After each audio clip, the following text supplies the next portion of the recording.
প্রতি বছর উৎসবের দিনগুলিতে ডিজে বক্স নিয়ে সমস্যা হয় রাজ্যের বিভিন্ন জায়গায়।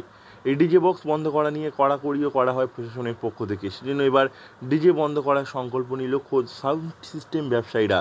দক্ষিণ চব্বিশ Pargana sound and light welfare অ্যাসোসিয়েশনের পক্ষ থেকে এই উদ্যোগ নেওয়া হয়েছে। সংগঠনের সদস্যরা নিজেরাই এই ডিজে বক্স চালানোর বিরোধিতা করে একত্রিত হয়ে মন্দিরবাজার থানা প্রাঙ্গণে নিয়ে এক আলোচনা সভার আয়োজন করা হয়। আমাদের যে সংগঠনের পক্ষে তো আমাদের একটা সিস্টেম ছিল।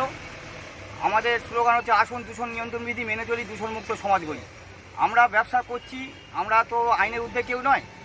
সেইভাবে আমরা সরকারি নিয়ম নীতি মেনে যাতে সব সাউন্ড সিস্টেম মালিকরা ব্যবসা করতে পারে এবং সৎ পথে উপার্জন করতে পারে। ডিজে বক্সটা যেটা গুরুম গুরুম করে আওয়াজ হয় বুকে, ডিজেটা আমরাও বিরোধিতা করছি। ডিজেটা চলবে না, বাদবাকি প্লেন গানের বক্স চলবে না, মাইক একেবারে বাজানো যাবে না। ঠিক আছে, কোনো অসুস্থ ব্যক্তি থাকলে বা স্কুল কলেজের পাশাপাশি কোনো রকম কিছু করা যাবে না।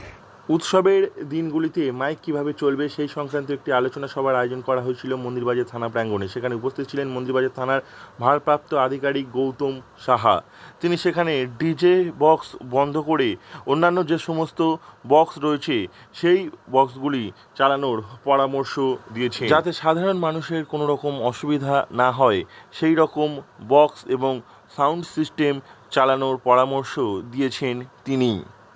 একটু বলেন আর কি। পরবর্তীকালে আমাদের যদি এই সাউন্ড সিস্টেমটা এরকম এই যেমন আইসি থানা আমাদের মন্দিরবাজার আইসি থানা বেঁধে দিয়েছে, এরকম পরস্পর যদি থানা এরকম বাঁধতে থাকে তাহলে এই সিস্টেমটা দীর্ঘায়ু হবে এবং দীর্ঘায়ু হলে এটা আমাদের মালিক পক্ষ থেকে সুবিধা হবে।